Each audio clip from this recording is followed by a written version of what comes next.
اتفضل يا استاذ محمد.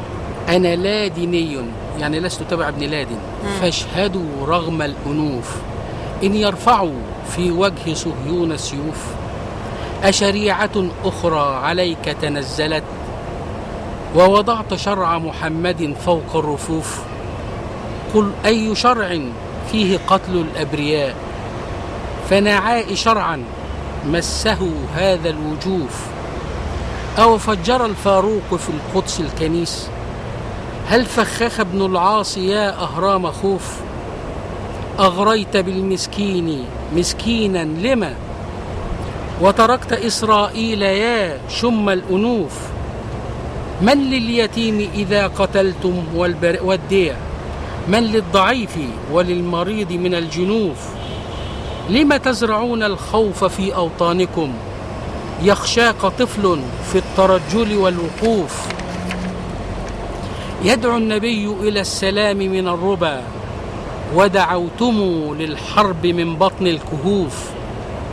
من ذا يسيء إلى النبي وآله إلا اللصوص ومن لوى عنق الحروف. ما مس إسرائيل حلم من أذى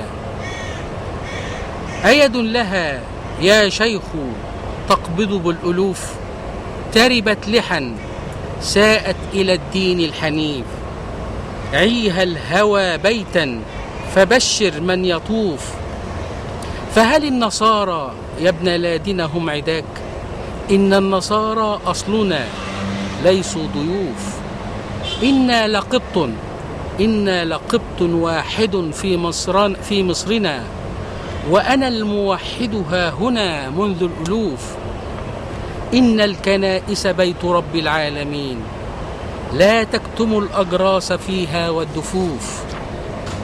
مالي ونصرانية عمهت خطا بالغرب تستقوي وقد شقوا الصفوف. ما ضر بحرا ميتة في مائه كلا ولا عاب الجنى سقط القطوف. لو رشح البابا رئيسا يحكم كنت المبايع ذا الحكيم وذا الرؤوف. جميل. شكرا.